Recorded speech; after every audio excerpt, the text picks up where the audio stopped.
Well, happy Sunday, everyone. Today I thought I'd go through a couple books that did I say go through a couple books? I did.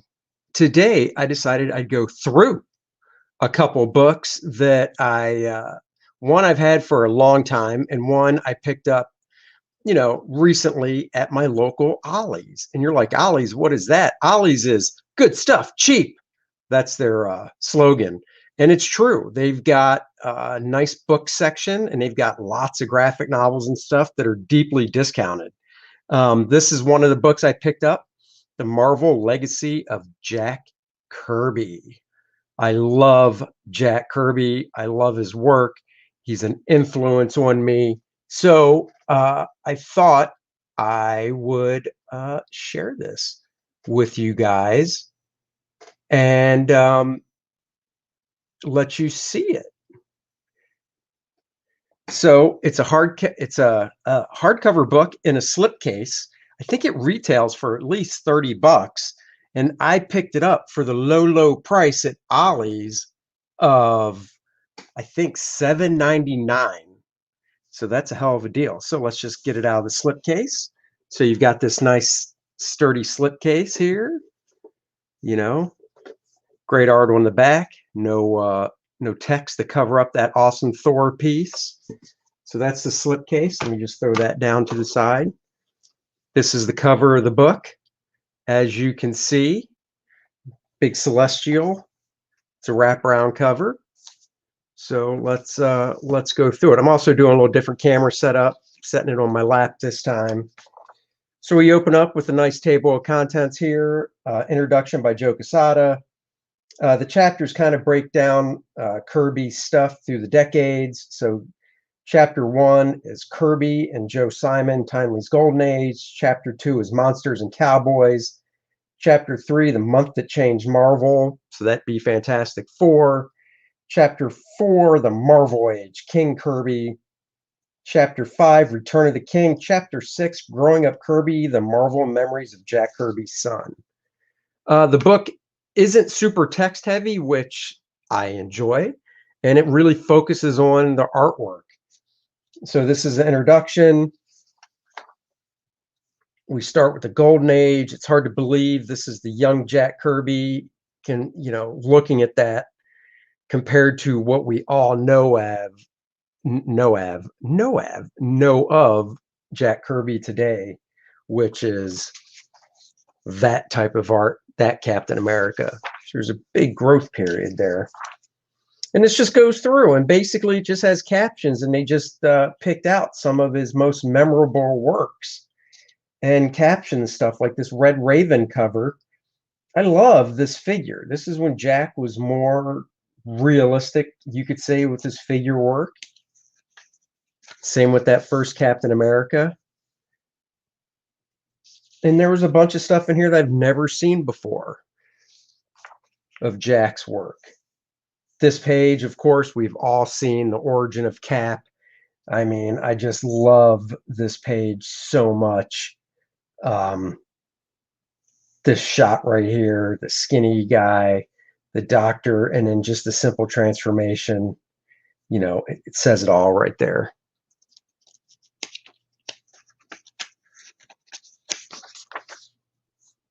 Here's some Captain America stuff I've never seen before, so I thought this was great. Look at Cap getting into a disguise here, dressing up as an old woman, putting that corset on to suck in that waist.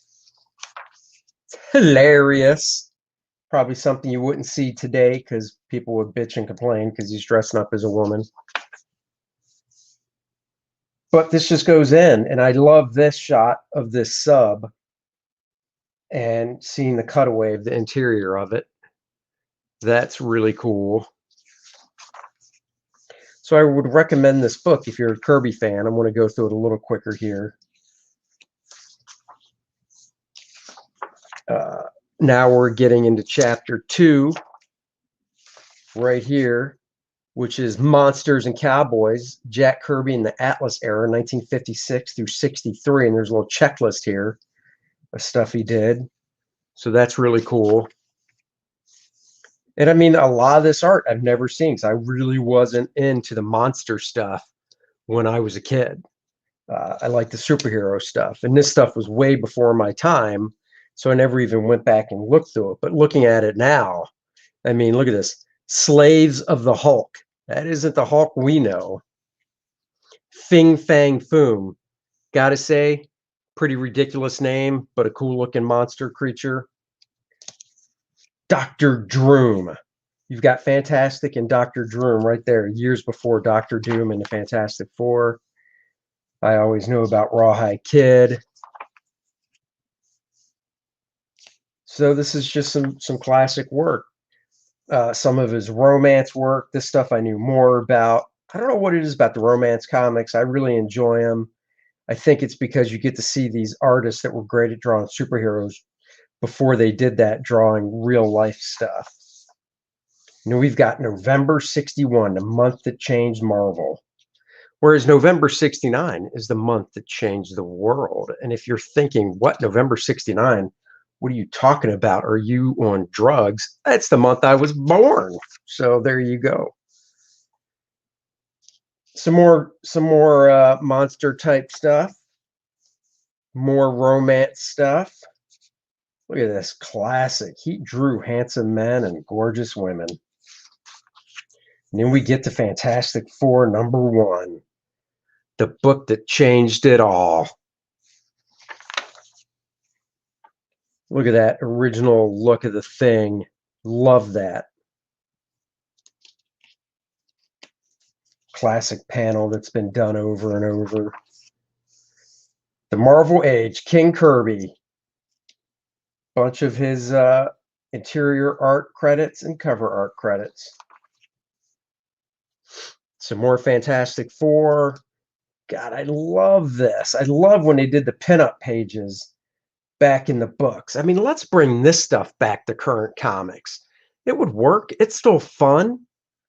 The Thing, look at that. Crusty looking, craggy monster. And he's only supposed to be 6 feet tall. Keep him that way. You see the Thing nowadays, and he's huge sometimes. And I totally understand cartooning, but keep him at 6 feet tall. And he's just more powerful that way than, you know, a 10-foot tall dude. Love this pinup right here. Love it. Right there. Fantastic Four pinup page. Who knows? Maybe in First Man Volume 2, I'll do a pinup page. You never know. Here he is changing. We've got Dr. Oh my God, this cover. These two covers right here. You know, battling the Hulk, battling the Thing from FF25. And then FF number 12, they're in a cave, and little do they know that the Hulk is right on the other side, and shit is about to go down. I might have to try and find that book to buy. More great, fantastic pinups of the villains. I love the way Kirby does wrinkles. Just indicated. This great, fantastic pinup of Mr. Fantastic. No pun intended with that Kirby tech. You think it's real. You know, you look at tech nowadays in comics, and it's all very highly referenced off, you know, realistic tech almost. And it's just, there's just something about it. It's not as imaginative, you know. And this literally took you to other worlds. Hate Monger, Frightful Four. If you are a fan of Kirby, you're going to want this book. And I will skip around pages here because I don't think it's fair to the publisher to go page by page and show everything. Here's some more great pinups. Rama Tut. Why aren't we seeing these villains? Oh, love this one. I think I have this issue. Beware the Hidden Land. Look at that. Triton on the ground. Great perspective. And you got a great heroic shot of the Inhumans with Black Bolt front and center. Galactus for the first time. The coming of Galactus and Silver Surfer. Such a great page here. Let's see, what's that one from? Fantastic Four 50. Wow, look at that. This man, this monster. That's obviously Kirby, inked by the great Joe Sinnott, but you can tell John Byrne was inspired by Kirby's, the way he drew the Thing, because that has such a John Byrne vibe to it, but it's Jack the King Kirby. The king in the house. Look at these cities. Just everything Jack did was big and epic. This machine right here, just so cool. Dr. Doom standing over a cosmic god, the Silver Surfer. Jack being so inventive with these photo montages he put in the background. Let's bump ahead. Here we go, the Incredible Hulk. Once again, just the power in that one pose of the Hulk coming at you. I mean, yes, is it kind of Frankenstein-esque? Yeah, of course it is. But it's just still so powerful. Not overly exaggerated. And look, I'll be the first to say, if I drew the Hulk, he'd be one buffed up dude. Because I like drawing the anatomy, but Kirby, man, Kirby just brought it. This shot right here, coming up to Thor. Love that lumbering shot right there. Please like and subscribe to the channel if you haven't already. I would, of course, appreciate it. I mean, some of these, the way he would draw people fighting on a cover. Kirby was just the best at two big guys clashing in the power in the drawing. In the weight here. Layout by Jack Kirby, penciling by Scott Edward, inking Mickey DeMeo. Scott Edward, I believe, yep, Gil Kane. That was Gil Kane's pseudonym. And some Spider-Man, Avengers stuff. Of course, Iron Man. You just pour through this book and you see how much Kirby created. It's a shame you never really got to see the stuff on the big screen. But I like to think that up above, Kirby is looking down, and every time a movie comes out and something happens, he's able to see it and just put a big old smile on his face, chomping on that cigar. Look at this. I love this. The Avengers just hanging out. If this was done today, they'd all be in normal clothes. And this is comic books.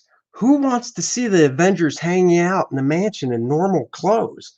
I want to see them. When I grew up, the Avengers hung out in the mansion in costumes because that's how you recognize them. And it was cool. Normal clothes? Blah. Great Thor stuff. I thought Vinnie Coletta was perfect for the inking of Thor because Thor was more organic. And Vinny brought a nice, organic, scratchy, illustrative line to Kirby, whereas the Fantastic Four was sci-fi, high-tech, and you got that super high polish Joe Sinnott inking line, so it brought a totally different look to that book, and they just worked perfectly. Love this shot right here. That is just fantastic.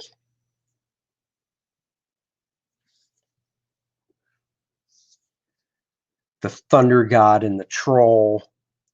We got Sif looking fine.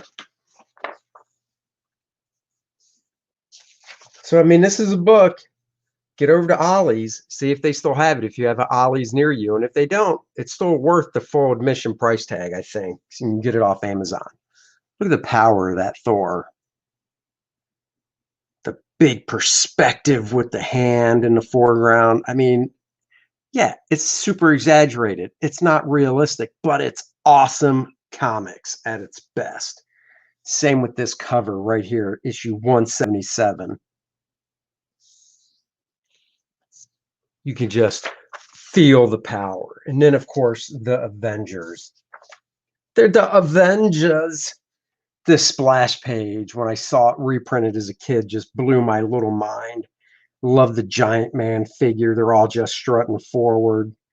I mean, that is classic stuff right there.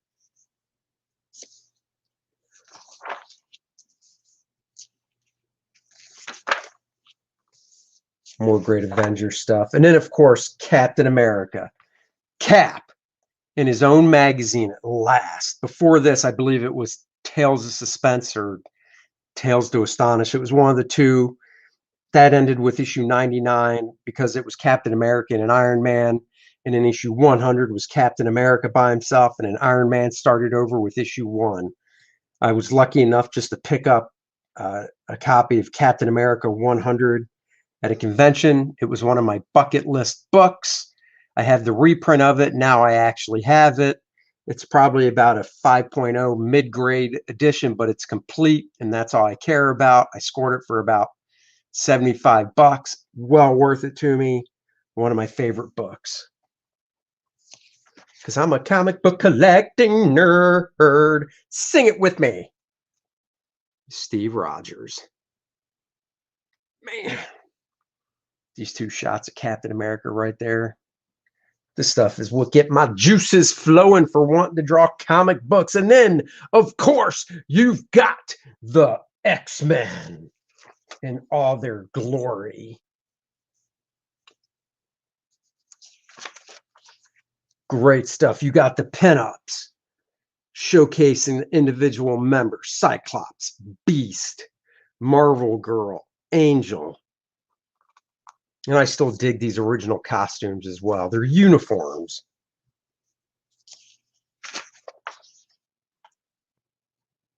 Juggernaut, one of my favorite characters. Lucky enough, I've got to draw him. And of course, who can forget Sergeant Fury and the Howling Commandos? Love that shot right there, showing the different characters of the Howling Commandos. Look at this, Nick Fury on his knees. But he's not cowering before those Nazi punk bastages. Isn't it Ben Grimm that used to say bastages? I don't remember. This right there. Hello, Andy. Nice book that you have there. Thanks, man. I appreciate the comment, and thank you for joining. If you have any questions, let me know. This, I believe, is in, I first saw this in the trade paperback Origins of Marvel Comics. I believe that's it. Or maybe it was Sons of Origins. I don't remember. But I loved it. LMDs, life model decoys. This is just so freaking cool. Love that.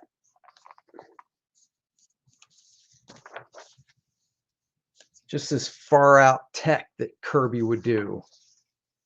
And then, of course, Prince Namor. Look at that shot. That is majestic.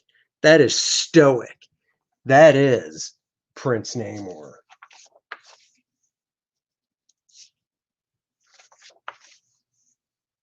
Of course, who can forget one of the greatest creations, simplest name, right to the point, the Silver Surfer. I love Jack Silver Surfer, and I love Big John Buscema Silver Surfer. And then we've got Kazar. If you can't do Tarzan, you do Kazar. Oh, man. Look at that. This right there, that shot, that page, both those shots of the Inhumans and Black Bolt, I love, but this one right here, that one just gets the juices flowing. The juices are flowing. Love that shot. If there's a chance in First Man 2. I might have to homage that. I got no problem doing a homage. One of my favorite covers of the Fantastic Four, number 82. I own that issue as well. Beautiful stuff right there. Of course, the pinups. Love that Triton one the best. The perspective on it coming right at us.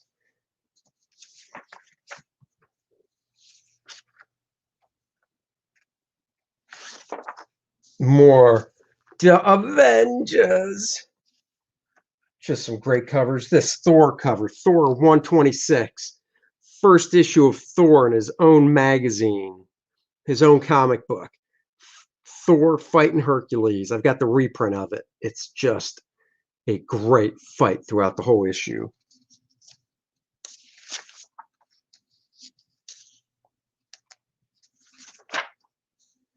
Return of the King in 1975 when he came back after his little stint at DC. Look at those New Gods, baby. Or not New Gods, Eternals. My bad. He came back on Captain America.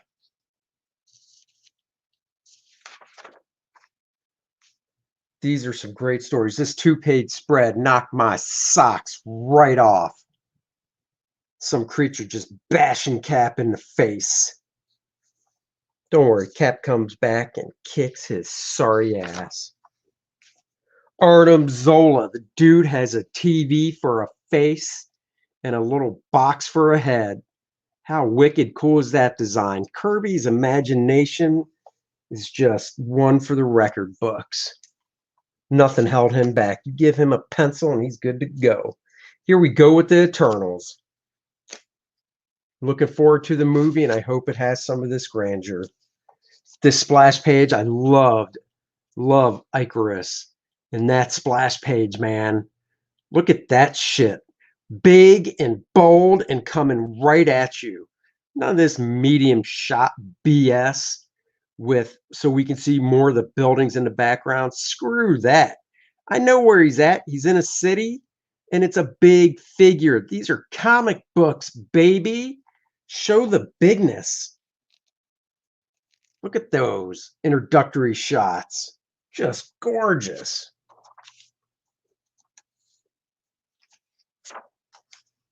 Oh my God, this splash page. Holy crap, right there. That splash page of the Eternals. You got the heroic guys, the heroic women. The men look tough. The women are hot and powerful. Just gorgeous. Gorgeous. I'd like to sing. I'd like to dance. Another great 2-page spread right there. His compositions, the way he would spot his black areas on the figures alone when Kirby got really stylized like this, just using the basic shapes for the anatomy and putting in his Kirby squiggles, but it works because he does it throughout and it's consistent, so you believe in the Kirby world. Black Panther, baby. When I was a kid, I loved this series and I bought it and I sold it and I had to go back and rebuy it. Every issue opened up with just a great 2-page spread after the first splash page.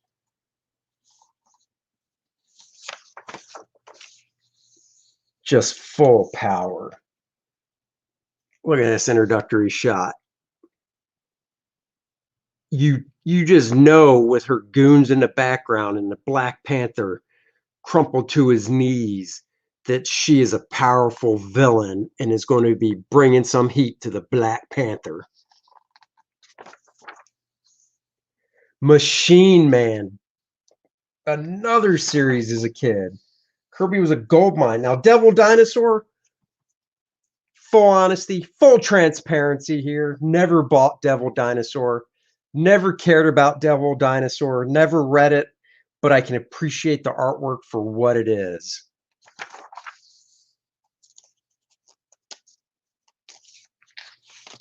I don't know. I just love this stuff. Some different covers. Look at that Iron Man cover. Love that book.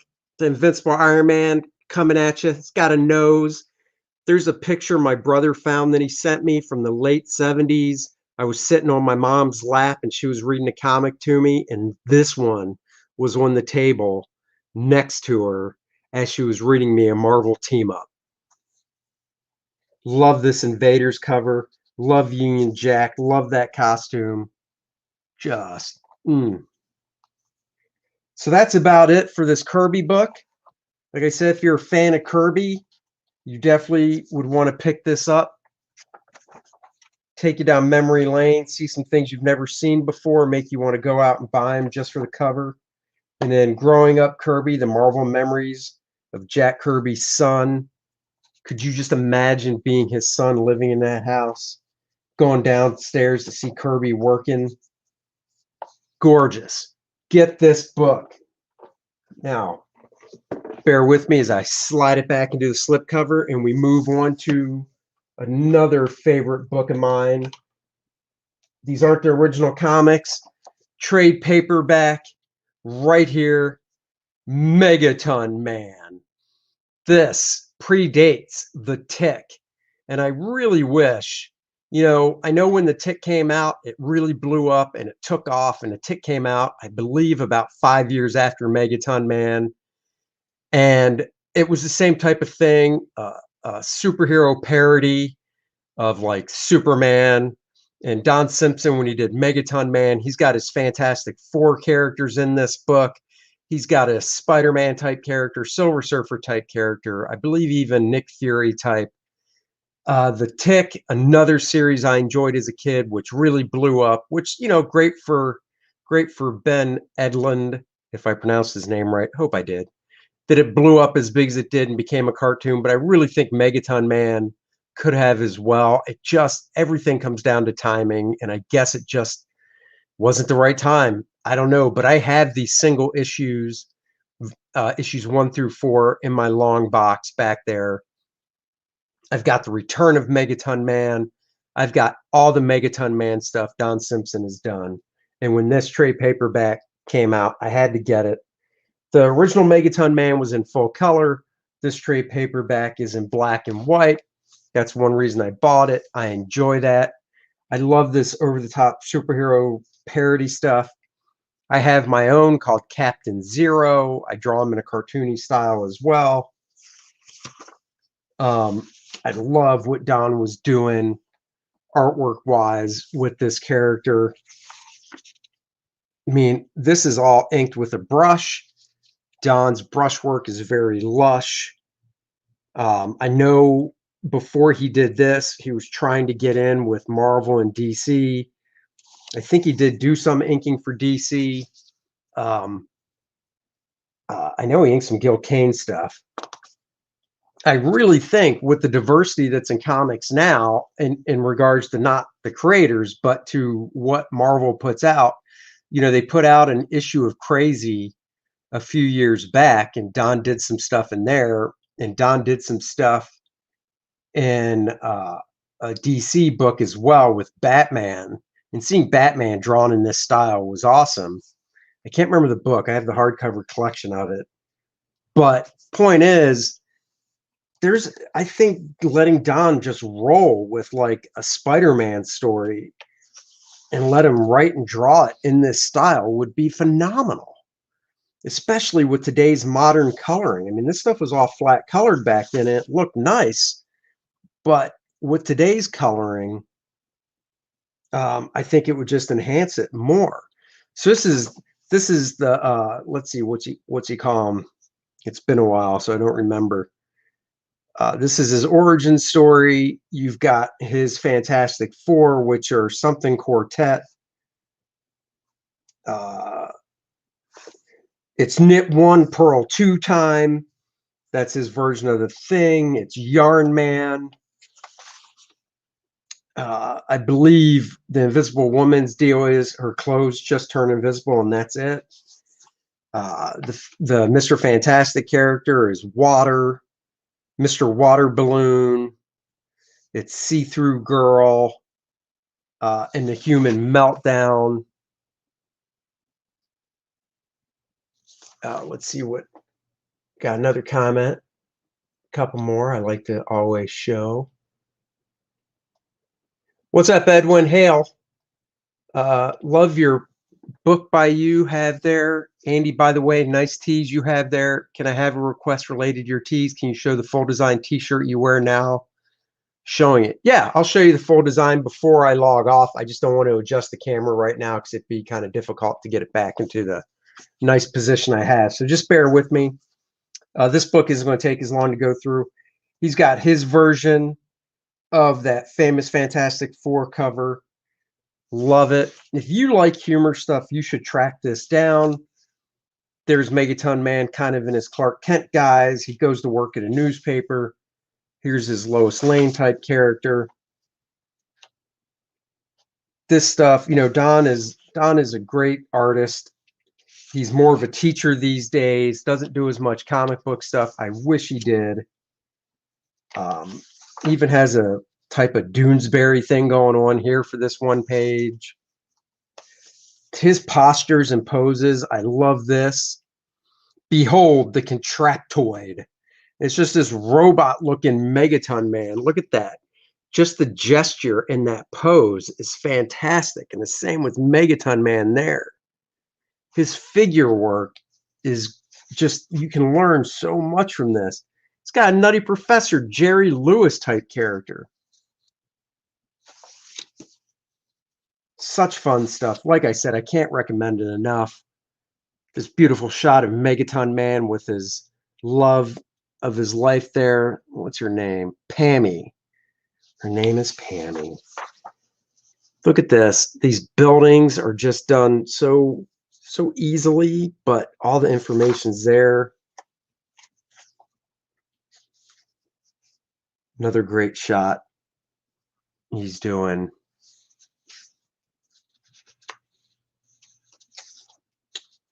So, you know, you can tell Don's a big Kirby guy, loves Jack Kirby.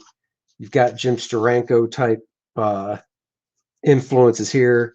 Captain Megaton Man.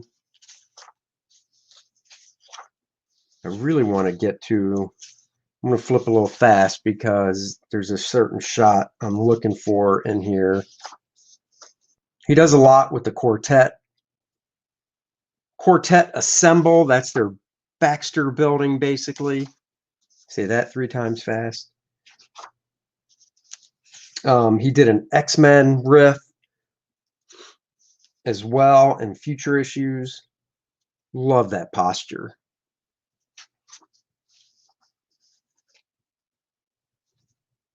Just great stuff.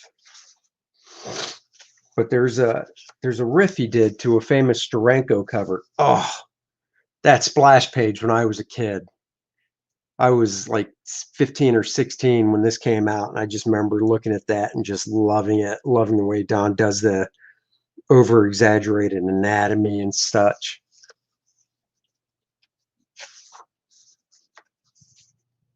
Love these buildings, the way he did them.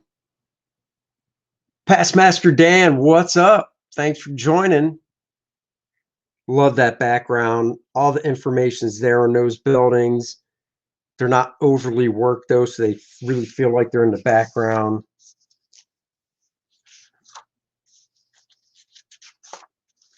God, there's this one shot. He flipped the page there for some reason. Yarn Man. Maybe it's not in this issue. These issues. I thought it was.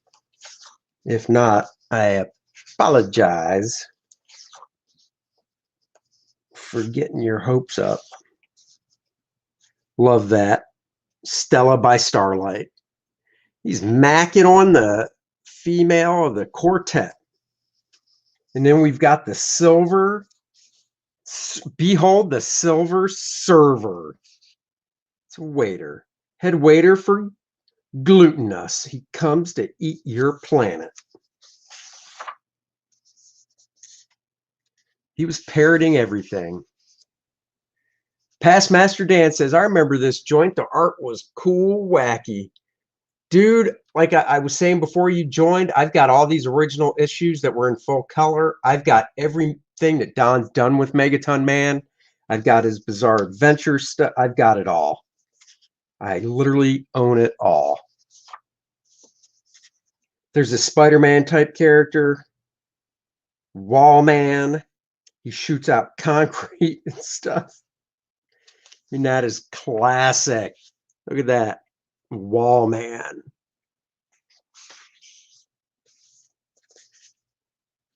I would love, if I worked at Marvel, Don would be doing a parody book for us monthly. I would just let him run with it. You know, you can see he draws the over the top stuff, but you know, that's a pretty, that back shot of Wall Man right there, that's average, that's normal proportions. Don can do it.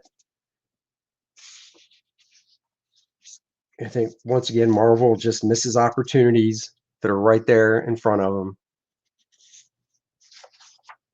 Oh, here we go. Look at that. Two Megaton Mans going at it. But this is the one. Preston. Get my hand out of the way. Preston Percy. Spy from Chill, I guess. News of the World. But he's riffing that famous Steranko cover back in 1985. He was the precursor to the Crimson Chin. He was. He was also the precursor to the Tick, as I was saying earlier. Here we go. Preston Percy.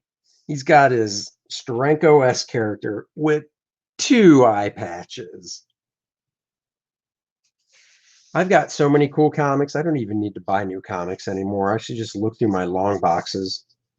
Look at the ship. It's a hair dryer.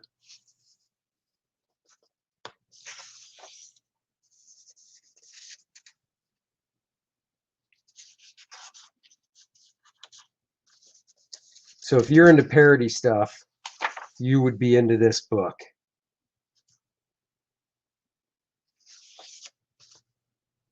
Another great cover, couple in love, dancing right there. See, that's a cute looking figure drawing of a chick. I love that. That's nice. Oh, yeah. Look at that. Bow, chicka, wow, wow. A little love action in the book. Oh, yeah. Get in a little closer. Yeah, baby. And that's it. That is Megaton Man right there. Look at that. I bought this when it came out for the price of $13.95, and there's a hardcover edition. I actually wouldn't mind finding that. And this came out from Kitchen Sink back in 1990. Wow, I didn't realize that this book was that old.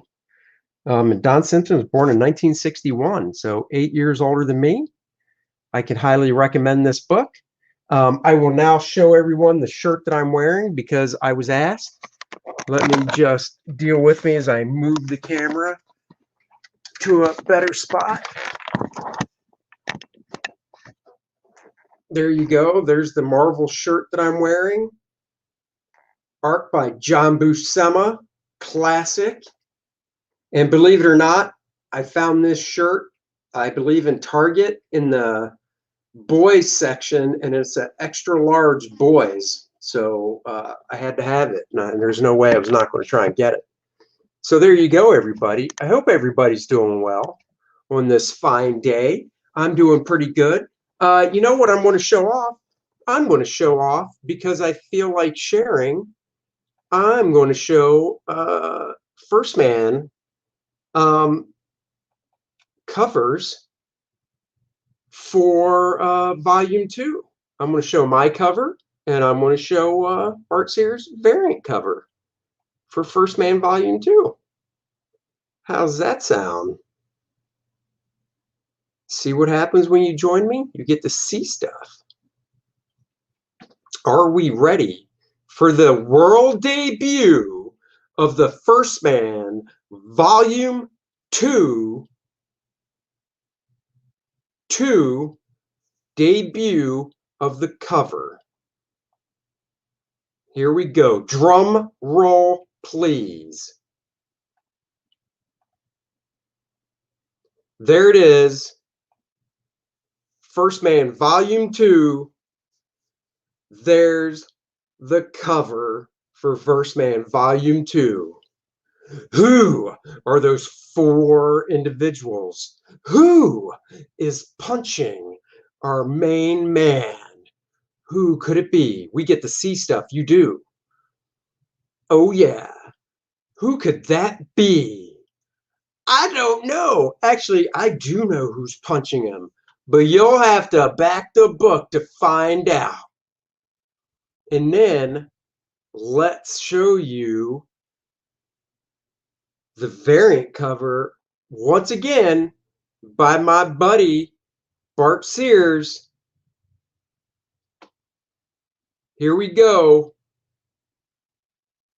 Ready or not, Bart Sears variant cover. Wait, Eric McIntyre says, who punched Apollo? Who done it? Now, it's not Apollo. It's First Man. Apollo, if you read the book, you know what happens to Apollo. No Apollo. It's just First Man. But now, let's debut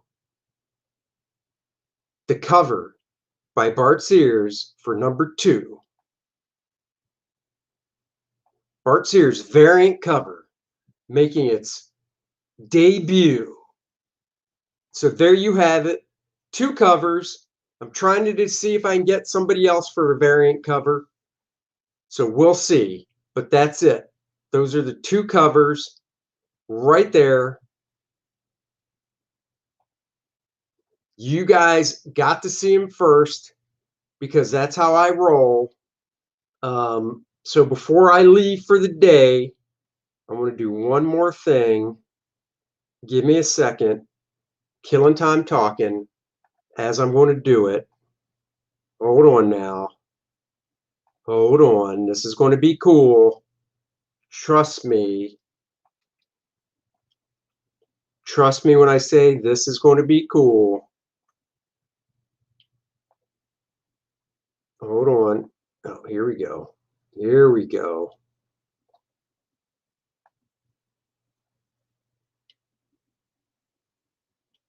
My virgin eyes. Bazinga! There you go. You got my cover and Bart Sears' variant cover.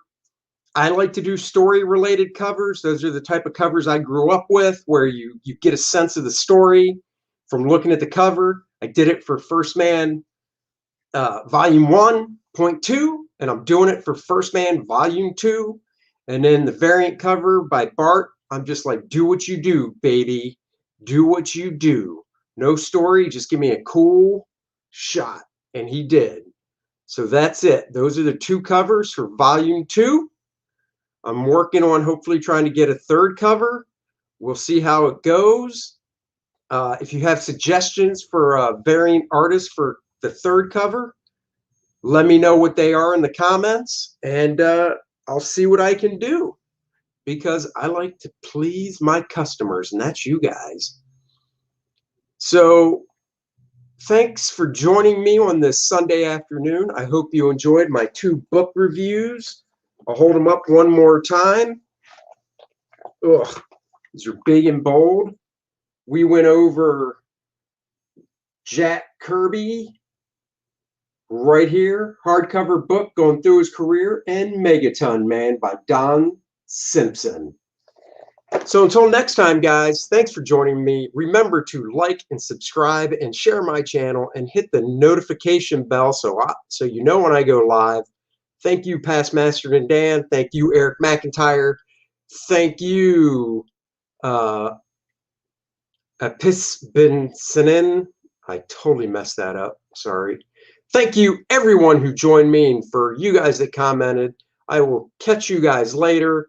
Until next time, bye-bye, guys. Have a good rest of your